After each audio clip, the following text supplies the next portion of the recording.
Hey guys, it's me Ramya Krishnan. It's me Andy.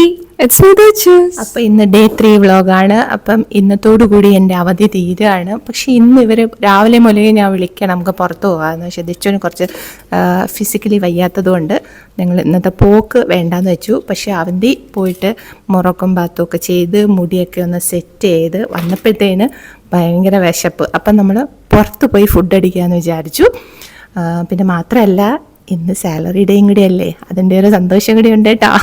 ഇത്രയും ദിവസം 30 ദിവസം നമ്മൾ കഷ്ടപ്പെട്ടിട്ട് ഈ 30ാമത്തെ ദിവസം അല്ലെ 31ാമത്തെ ദിവസം ആ സാലറി ഒന്ന് അക്കൗണ്ടിൽ വീഴുമ്പോൾ ഭയങ്കര സന്തോഷമാണ്. അപ്പം ആ ഒരു ചെലവ് അല്ലെങ്കിൽ ചിലവായ എനിക്ക്. അപ്പം നമുക്ക് പോയാലോ? ഓക്കെ. അപ്പോൾ ഇതുവരെ നിലവിൽ പ്ലാനൊന്നുമില്ല എന്താണ് കഴിക്കാൻ പോകുന്നതെന്നുള്ളത്. ഇനി പതുക്കെ വണ്ടിയിലിരുന്ന് നമുക്ക് പ്ലാൻ ചെയ്യാം എന്ത് കഴിക്കണം എന്നുള്ളത്. ശരിയാ, നല്ല ചൂടാണ്, ഭയങ്കര ചൂട്. പക്ഷെ ഇപ്പൊ ഒന്ന് താന്നിട്ടുണ്ടാവും. അപ്പൊ എന്തായാലും നമുക്ക് പോകാം. നമ്മളങ്ങനെ ഫുഡ് കഴിക്കാൻ അല്ല എന്ത് കഴിക്കണം എന്നുള്ളത് തീരുമാനിച്ചു. What is it? KFC. കാരണം എന്താന്ന് വെച്ചാല് ഇവർക്ക് ഭയങ്കരമായിട്ട് വിശപ്പ് സഹിക്കാൻ വയ്യ. അപ്പൊ വീടിന്റെ അടുത്തൊരു KFC സെന്റർ ഉണ്ട്. അപ്പൊ പെട്ടെന്ന് നമുക്ക് അങ്ങോട്ടങ്ങ് പോയാലോ എന്നൊരു വർത്തമാനം വന്നുകൊണ്ടാണ് KFCയിലോട്ട് എത്തിയത്. അപ്പൊ ഞങ്ങൾ KFC കഴിക്കുമ്പോൾ അപ്പൊ നമ്മുടെ കൂടെ പോന്നോളൂ നിങ്ങളും.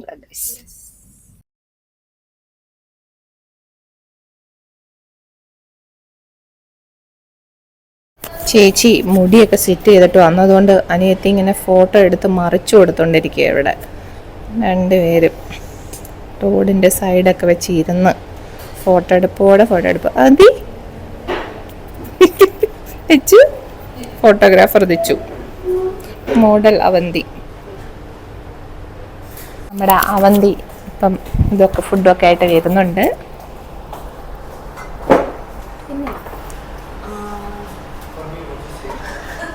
ഇതൊരു സ്പെഷ്യലാണ് ഈ ഐറ്റം.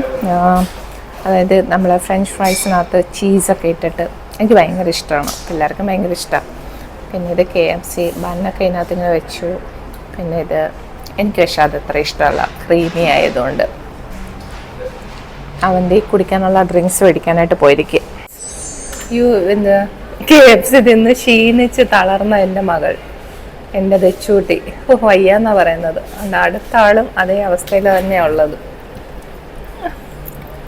ഞങ്ങൾ KFC ഒക്കെ കഴിച്ചിട്ട് ഞങ്ങളിങ്ങനെ ദോഹയുടെ കോർണിഷ് വരാമെന്ന് വിചാരിച്ചതാണ്. പിന്നെ ഞങ്ങൾ വന്ന വഴി ശരിയല്ലാത്തത് കൊണ്ട് പിന്നെ ഇനി തിരിച്ചു പോകാൻ വയ്യാത്തതുകൊണ്ട് നേരെ ദോഹ പോർട്ടിലെത്തി. ഈ സമയത്തൊന്നും ശരിക്കും പറഞ്ഞാൽ ഞാൻ ദോഹ പോർട്ടിലൊന്നും വന്നിട്ടില്ല. ഒന്നെങ്കിൽ രാത്രിയിലാണ് വരുന്നത്, അല്ലാന്നുണ്ടെന്നുണ്ടെങ്കിൽ വെളുപ്പിന് ലൈക്ക് രാവിലെയൊക്കെ ഞാൻ വന്നിട്ടുണ്ട്. ബോട്ടൊക്കെ പോകുന്നതുകൊണ്ട് കുറേ ചേട്ടന്മാരിങ്ങനെ പറപ്പിച്ച് വിടുന്നുണ്ട്. ഓരോരോ ബിൽഡിങ്ങിലിങ്ങനെ ലൈറ്റൊക്കെ വീണു തുടങ്ങിയിട്ടുണ്ട് ചെറുകെ. എല്ലാത്തിലും വന്നിട്ടില്ല, കുറേശ്ശെ. നല്ല ഭംഗിയല്ല വൈകിട്ട് വന്നിരുന്നായിരിക്കും. നാളെ മുതൽ ജോലിക്ക് പോകണം. എൻ്റെ ദൈവമേ, 2-3 ദിവസം കൊണ്ട് ഇരുന്ന് സ്വിച്ച് ഇങ്ങനെ വീട്ടിലിരിക്കുമായിരുന്നു. നോർമലി ആണെങ്കിൽ വ്യാഴാഴ്ച വെള്ളിയാഴ്ച ഒക്കെ ഞങ്ങളിവിടെ വന്നു കഴിഞ്ഞുണ്ടല്ലോ, ഇവിടെ ഒന്നും വണ്ടി ഒന്ന് പാർക്ക് ചെയ്യാനോ അല്ലെങ്കിൽ ഇങ്ങനെ ഇരിക്കാനോ ഒന്നും സ്പേസേ ഉണ്ടാവാറില്ല. ഇന്നാണെങ്കിൽ ഫുള്ള് സ്പേസും ഓപ്പണായിട്ട് കിടക്കുന്നു. രണ്ടുപേരും അങ്ങ് ഭയങ്കര ഫോട്ടോ എടുപ്പ. ഇങ്ങോട്ട് നോക്കടേ, രണ്ടുപേരെ മുടി മാത്രം, മോഹമില്ലാതെ. എടുക്കാം. ഇത് നോക്കാം, എന്ത് ഭംഗിയല്ലേ കാണാൻ. റോക്കറ്റാണോ അതോ ജെറ്റാണോ എന്തുവാന്നൊരു പിടുത്തമില്ല. നല്ല ഭംഗി നോക്കെ. സൂപ്പർ. അവന്തിക്ക് നാട്ടിലേക്ക് പോകാനുള്ള കൗണ്ട് ഡൗൺ ഡേയ്സ് ആയിട്ടുണ്ട്. നാളെ വ്യാഴാഴ്ച, പിന്നെ അടുത്ത വെള്ളിയാഴ്ച രാവിലെ 10 മണിക്കാണ് അവന്തിക്ക് ഫ്ലൈറ്റ്. കൊച്ചിയിലാണ് ഇറങ്ങുന്നത്. അപ്പം അതിൻ്റെ ഒരു ചെറിയ വിഷമമൊക്കെ എൻ്റെ കൊച്ചിനുണ്ട്. ഇനി കുറച്ച് കഴിഞ്ഞിട്ടൊരു വിഷമിക്കണ്ട, തൊട്ട് പുറകെ അടുത്താളും പോയി മൂടുപോയി കൊച്ചിന്റെ മൂടുപോയി. അങ്ങനെ ഇനിയിപ്പം കുറച്ച് ദിവസമൊക്കെ കറങ്ങി കിടക്കാനും സമയമുള്ള, അതുകൊണ്ട് തന്നെ ഞാൻ ലീവ് എടുത്തിട്ട് 2-3 ദിവസം അവരുടെ കൂടെ സ്പെൻഡ് ചെയ്തത്. ഇനിയിപ്പം കയ്യിലുണ്ടാവുന്ന ദിവസങ്ങൾ മാത്രമേ ഉള്ളൂ. അത് കഴിയുമ്പോൾ അവർ രണ്ടുപേരും വീണ്ടും നാട്ടിൽ. തന്നു പറയട്ടെ. അയ്യോ എൻ്റെ മുഖത്തുണ്ടോ ലിപ്സ്റ്റിക് ആക്കി ഇവള്. എന്താണ് അവന്തികയ്ക്ക് പറയാനുള്ളത്? പറയൂ. ഭയങ്കര സങ്കടം. ഞാൻ ഒറ്റയ്ക്ക് പോകുന്നു, ഇവള് വരുന്നില്ല. ഇവളുടെ അടുത്ത് ഞാൻ പറഞ്ഞു എൻ്റെ കൂടെ വരാൻ, അപ്പൊ പറയാ വരത്തില്ലെന്ന്. 2-3 ആഴ്ചയും കൂടെ കഴിയുമ്പോ അവളും പോകും. അവൾ അതിനെയും കാട്ടിയായിരിക്കും മിക്കവാറും കരഞ്ഞു വിളിച്ചിട്ടായിരിക്കും പോകുന്നത് ഒറ്റയ്ക്ക്. എന്താണ് ഞാൻ പോകുന്നതിൽ എന്താ വിഷമം? അല്ല, ഓ കാണാല്ലോ, അടുത്ത ആഴ്ച 2 ആഴ്ച കഴിഞ്ഞിട്ട് കാണാല്ലോ. എങ്ങനെ ഒറ്റയ്ക്ക് പോകുന്നുള്ള കാര്യം ആലോചിച്ചിട്ടാണ് പേടി. ഞാൻ ചേച്ചിയുടെ കാര്യം പറഞ്ഞു, എൻ്റെ കാര്യം എങ്ങനെ പോവാന്നാണ് എനിക്ക് പേടി. അതല്ല, ഇവിടെ വെള്ള മൂക്കി ഞാൻ കൊല്ലും. അത് മാങ്ങ പറിക്കാൻ പോകും, ഞാൻ തിരിച്ചു മുക്കും. ഓക്കെ, വെള്ളത്തിൽ പോയ ചേച്ചി വരത്തില്ലല്ലേ. അങ്ങനെ ദിവസങ്ങളൊക്കെ അങ്ങ് പോയി. ഒരു മിനിറ്റ്, പെട്ടെന്ന് ദിവസങ്ങളൊക്കെ അങ്ങ് പോയി. അല്ലെങ്കിൽ ഇവിടെ എണ്ണിയാലും തള്ളിയാലും പുറത്തോ അങ്ങോട്ട് ദിവസങ്ങൾ പോകത്തില്ല. എല്ലാരും ഇങ്ങോട്ട് കുറച്ച് ദിവസം ഉള്ളത് കൊണ്ടാണെന്ന് തോന്നുന്നു പെട്ടെന്ന് അങ്ങ് പോയത്. ഞാൻ നാട്ടിലോട്ട് പോകുമ്പോഴും ഇതുപോലെ തന്നെ പെട്ടെന്ന് ദിവസങ്ങൾ അങ്ങ് പോകും. പണ്ടൊക്കെ എന്ന് പറഞ്ഞു കഴിഞ്ഞാൽ എനിക്ക് 3-4 മാസമൊക്കെ അവധി എടുക്കാൻ പറ്റുമായിരുന്നു. പക്ഷെ ഇനി മുതൽ എനിക്ക് അത് പറ്റത്തില്ല. എനിക്കും കറക്റ്റ് 1 മാസം മാത്രമേ ലീവുള്ളൂ. അപ്പം അതും ഒരു പ്രശ്നമാണ്.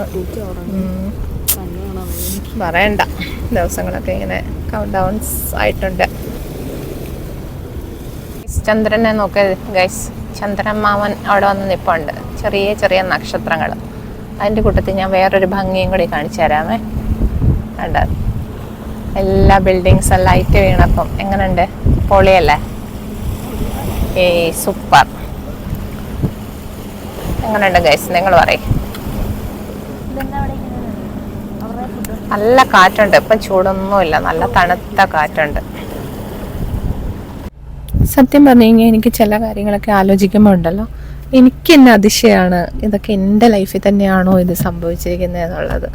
കാര്യം എനിക്ക് ഞാനിവിടെ ഗൾഫിൽ വരിക, അല്ലെങ്കിൽ ഈ മക്കളെ ഇവിടെ കൊണ്ടുവരാൻ പറ്റുക, ചില സമയത്ത് എനിക്ക് ശരിയാ ദുബായിൽ പോകാൻ പറ്റുക, ഇതൊക്കെ ഒരു എന്താ പറയണേ, ഒരിക്കലും എൻ്റെ ലൈഫിൽ ഇതൊന്നും നടക്കുമെന്ന് ഞാൻ സ്വപ്നത്തിൽ പോലും കണ്ടൊരു കാര്യമല്ല. ഞാൻ എൻ്റെ ഒരു കരിയർ എക്സ്പീരിയൻസ് കംപ്ലീറ്റ്ലി ഒരു വീഡിയോ ഞാൻ ഇടാം.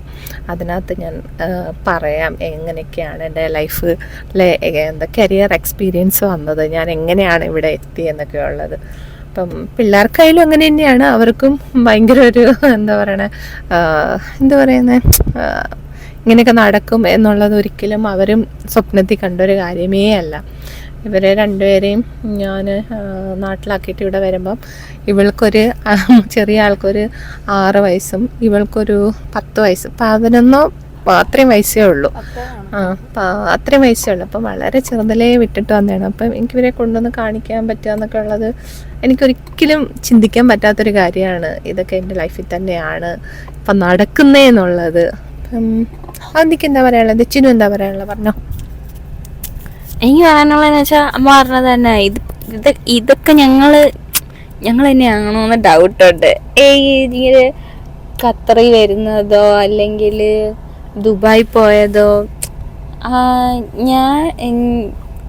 അമ്മ പറഞ്ഞാൽ ലൈക്ക് ഭയങ്കര ചെറുതിലാണ് അമ്മ ഇങ്ങോട്ട് വരുന്നത്. ഞങ്ങൾ ഭയങ്കര ചെറുതായിരുന്നു. അപ്പം ഭയങ്കര മിസ്സിങ് ആയിരുന്നു. ദച്ചുവിൻ്റെ കുറേ ദച്ചുവിന് കുറേ മെമ്മറീസ് അങ്ങനെയൊന്നും ഇല്ല അമ്മയുടെ കൂടെയുള്ള ഒത്തിരി കാര്യങ്ങളൊന്നും. കാര്യം ദച്ചുവിന് 6 എനിക്ക് തോന്നുന്നു LKG UKG ഫസ്റ്റിലോ അത്ര എങ്ങാണ്ടുള്ളപ്പോഴാണ് അമ്മ ഇങ്ങോട്ട് വരുന്നത്. അപ്പൊ എനിക്കിപ്പോഴും ഓർമ്മയുണ്ട്, അമ്മ ഇങ്ങനെ പോയി കഴിഞ്ഞിട്ട് ദച്ചു ഭയങ്കര കരച്ചിലായിരുന്നു. തിരിച്ചു വന്നപ്പോഴത്തേക്ക് ഭയങ്കര കരച്ചിലെന്ന് വെച്ചാൽ ഭയങ്കര കരച്ചിലായിരുന്നു ദച്ചു. എയർപോർട്ടിൽ കൊണ്ടാക്കിയിട്ട് വന്നതിന് ശേഷം ആയിരുന്നു എനിക്ക് ഓർമ്മയുണ്ട്. ഫുഡൊന്നും കഴിച്ചില്ല, ഇങ്ങനെ എന്തൊക്കെ ചെയ്തിട്ട് ഒരു ഭയങ്കര കരച്ചിലായിരുന്നു അവള്. എന്താ റോട്ടിന്ന് ഇങ്ങനെ കരഞ്ഞ് എന്താ കാറി ഇരുന്ന് കരഞ്ഞ് മൊത്തവും. ദച്ചുവിന് ഭയങ്കര നിർബന്ധമായിരുന്നു കൊച്ചില്. ദച്ചു തലയൊക്കെ കൊണ്ടിടിച്ച് അങ്ങനെയൊക്കെ ഭയങ്കര ഇതായിരുന്നു.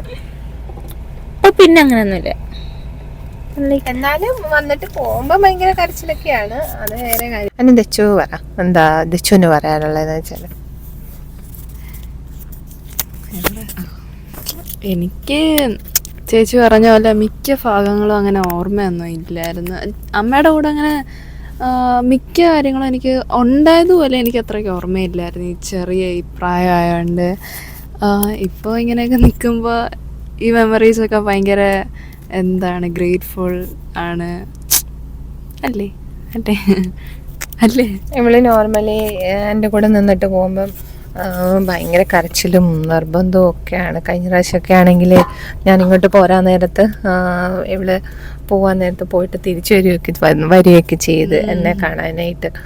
അങ്ങനത്തെ ഒക്കെ കുറേ പ്രശ്നങ്ങളൊക്കെ ഉണ്ട്. അപ്പം എൻ്റെ ഒരു കരിയർ എക്സ്പീരിയൻസ് ഞാൻ കംപ്ലീറ്റ്ലി പറയാം. അപ്പോൾ അതിനകത്ത് ഞാൻ പറയാം എങ്ങനെയാണ് എനിക്കിവിടെ ജോലി കിട്ടിയത്, അല്ലെങ്കിൽ എൻ്റെ ഒരു സ്റ്റാർട്ടിങ് ജോബ് എങ്ങനെയായിരുന്നു, എത്രയായിരുന്നു സാലറി, ആ കാര്യങ്ങളൊക്കെ ഞാനൊരു ദിവസം എൻ്റെ വീഡിയോയിൽ ഞാൻ പറയുന്നതായിരിക്കും. അപ്പോൾ എന്തായാലും ഇനിയിപ്പോൾ ഈ വീഡിയോ ഞങ്ങളിവിടെ വൈൻഡ് ചെയ്യുകയാണ്. ഇനി ഇവളുമാർക്കൊരു ഐസ്ക്രീം മേടിച്ചു കൊടുക്കണം, പിന്നെ വീട്ടിൽ പോകണം. ഇത്രയേ ഉള്ളൂ ഇന്നത്തെ വീഡിയോയ്ക്കകത്ത്. അപ്പം എല്ലാവർക്കും ഇപ്പോൾ ഏകദേശം രാത്രിയായി, ഇവിടെ ഒരു 7 മണിയൊക്കെ ആയിട്ടുണ്ട്.